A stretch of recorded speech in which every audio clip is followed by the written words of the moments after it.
Hoje, Burkina Faso é um dos países mais pobres do mundo. 80% da população vive com menos de R$ 10 por dia. A taxa de alfabetização de adultos gira em torno de 35% e está em queda. 1 em cada 3 crianças sofre de desnutrição crônica. 1 em cada 5 morre antes de chegar aos 5 anos de idade. A expectativa de vida é de apenas 62 anos. Somente entre 2022 e 2023, o país registrou 3 golpes de Estado. É uma nação sem saída para o mar, sem qualquer base industrial e marcada por uma instabilidade permanente.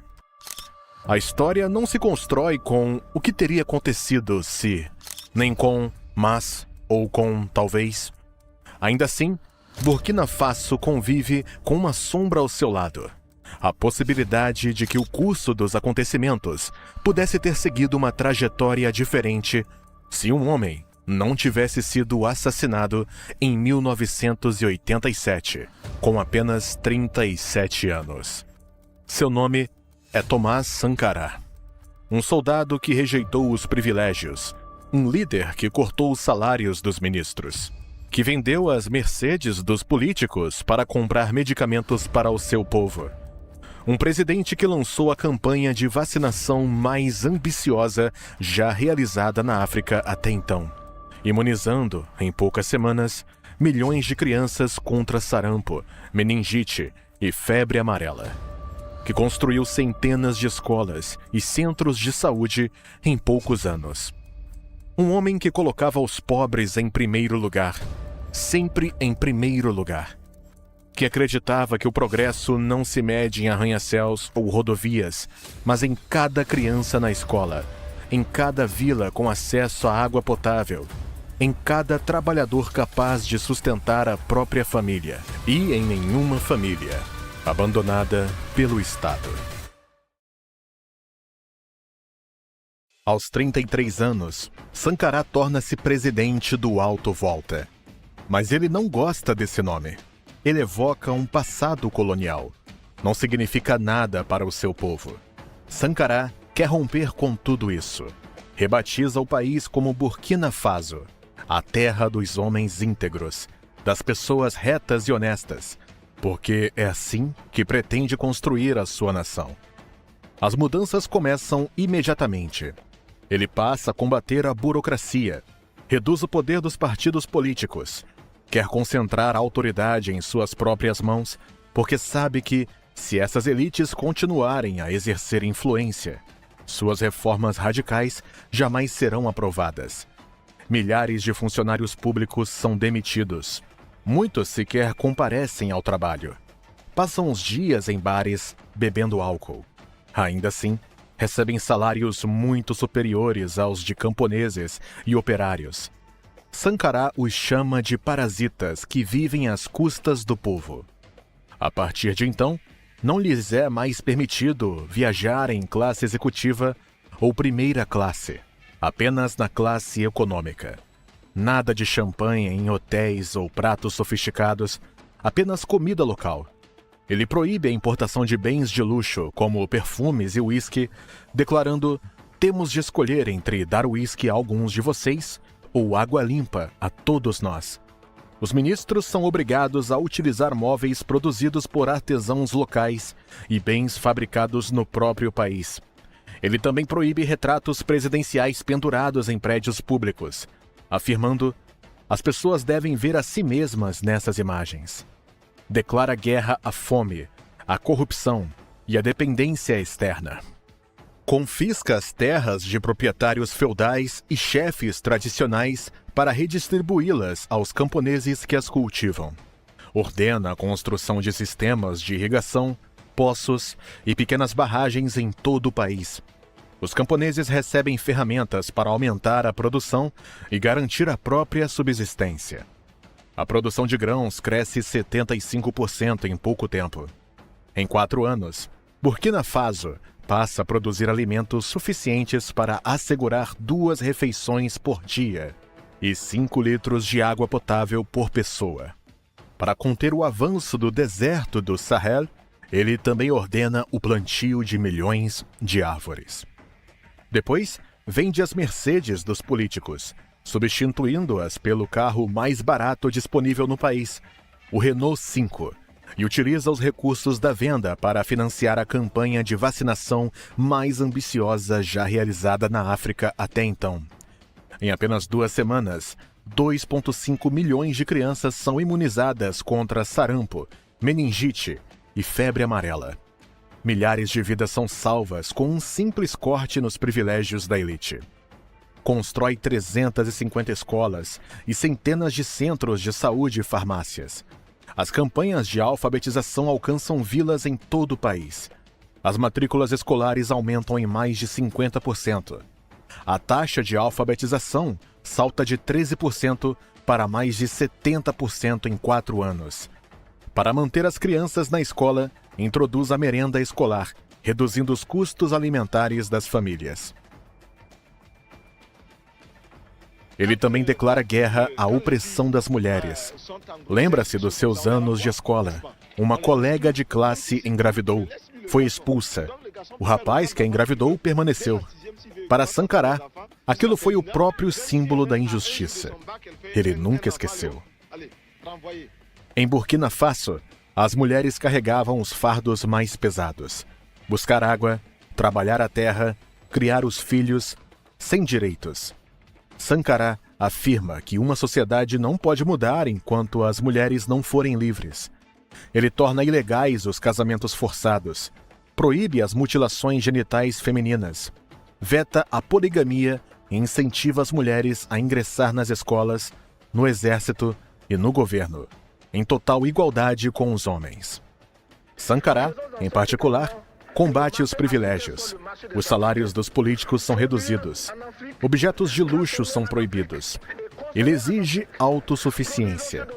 Consumimos o que produzimos. Se não temos, produzimos. Zomba de quem veste roupas de segunda mão com escritas Califórnia ou Harvard, dizendo: "Vocês ao menos sabem o que essas palavras significam? Por que não usar roupas burkinenses?" Os funcionários públicos são obrigados a usar algodão tradicional burkinense. O próprio Sankara vive de forma simples. Um presidente que escolhe viver como seu povo. Quero criar um país em que aqueles que são governados sejam felizes, não aqueles que governam. Ele também reforma o exército. Por décadas, os soldados haviam vivido nos quartéis da capital, à espera do próximo golpe de Estado. Inativos, dedicados a conspirar, utilizados apenas para intimidar a população. Sankara muda tudo isso. Envia-os para fora de Ouagadougou, para as fronteiras, para os vilarejos. Agora, os soldados constroem estradas, cavam poços, plantam árvores, ajudam os camponeses durante as colheitas, conduzem campanhas de vacinação e ensinam a ler e escrever. Os soldados perdem os privilégios. Os oficiais passam a comer a mesma comida que os soldados rasos. Vestem as mesmas roupas, treinam trabalhando nos campos, cultivando a terra para se alimentar e reduzir os custos de Estado. Nenhum privilégio. Chega de salários elevados. Nenhum uniforme ornamentado. Sankara repete com frequência: um exército que não serve ao seu povo torna-se seu inimigo. Por isso, faz do serviço à população civil um elemento central da doutrina militar. Reduz o orçamento das Forças Armadas e redireciona os recursos para escolas e hospitais. Muitos oficiais ficam furiosos, perdem armas, perdem privilégios.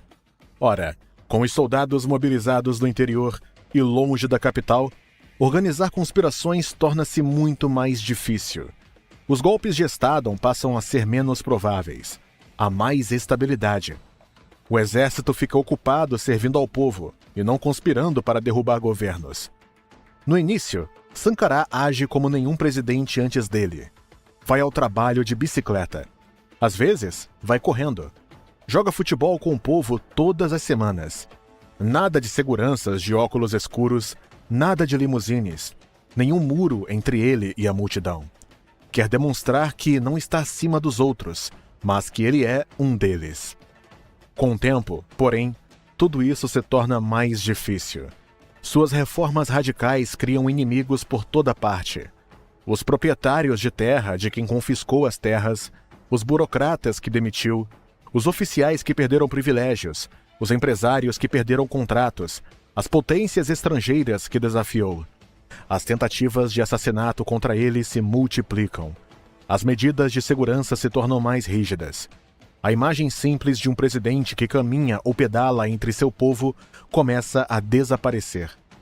Sankara leva sua luta ainda mais longe, contra o imperialismo, contra a dependência. Recusa-se a tomar emprestado sequer um único centavo do Fundo Monetário Internacional ou do Banco Mundial. Define a dívida externa como uma nova forma de escravidão. Afirma: quem te dá de comer, te controla. Para ele, é simples. Os pobres não devem nada àqueles que um dia os escravizaram.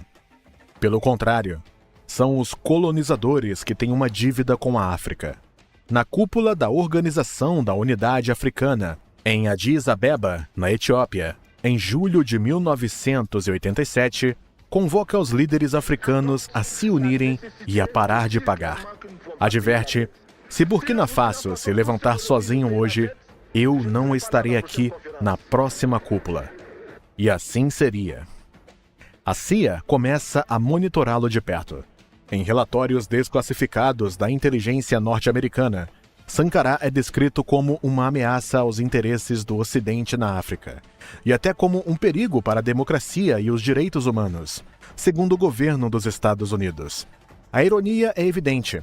Um presidente que vive como seu povo, que combate a corrupção, a fome e as desigualdades, acusado de violar as liberdades e direitos humanos do seu povo.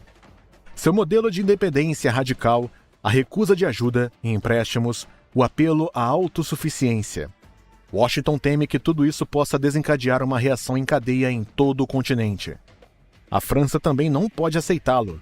Paris depende de suas ex-colônias para importação de urânio, ouro e algodão, além de manter influência política estratégica na região. Se Sankara tivesse êxito em seus esforços, todo o sistema de France-Afrique, a rede de elites políticas africanas alinhadas aos interesses franceses, correria o risco de ruir. Seus vizinhos tornam-se adversários. Félix Houphouët-Boigny, da Costa do Marfim, Gnassingbé Eyadema, do Togo, Omar Bongo, do Gabão, todos aliados estreitos da França, veem em Sankara uma ameaça. Chamam-no de o Castro africano. Temem que sua revolução ultrapasse suas fronteiras. Começam a conspirar com a França. E Blaise Compaoré, amigo e aliado mais próximo de Sankara, acaba sendo arrastado para a conspiração. Em 15 de outubro de 1987, às 16h30, Thomas Sankara preside uma reunião com seus colaboradores no Conseil de l'Entente, em Ouagadougou. De repente, do lado de fora, começam disparos. Soldados leais a Blaise Compaoré invadem o edifício. Sankara se levanta, diz aos companheiros: fiquem aqui, não tenham medo. Em seguida, sai para o pátio com as mãos erguidas. Testemunhas relatam que gritou aos soldados para pouparem seus colaboradores. Seu corpo é imediatamente crivado de balas. Com ele, morrem 14 de seus homens. Depois, seu cadáver é lançado em uma vala comum. A revolução termina sob uma chuva de balas. Blaise Compaoré assume o poder, desmantela as políticas de Sankara, restabelece as relações com a França e reabre o país ao endividamento e à ajuda externa. Burkina Faso retorna ao sistema que Sankara havia tentado destruir.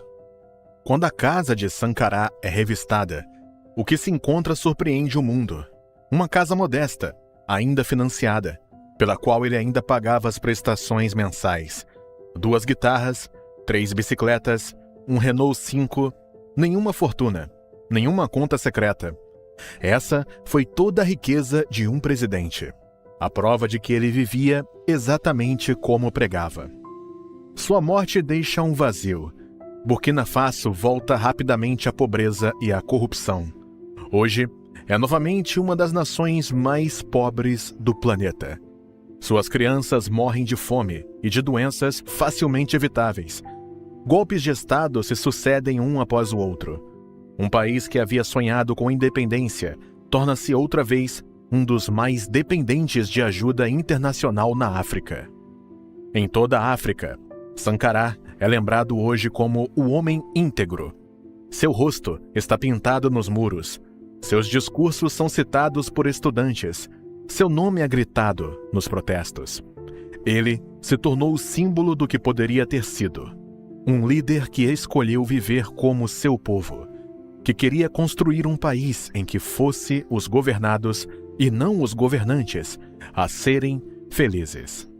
Você pode matar um revolucionário, mas não suas ideias, disse uma vez.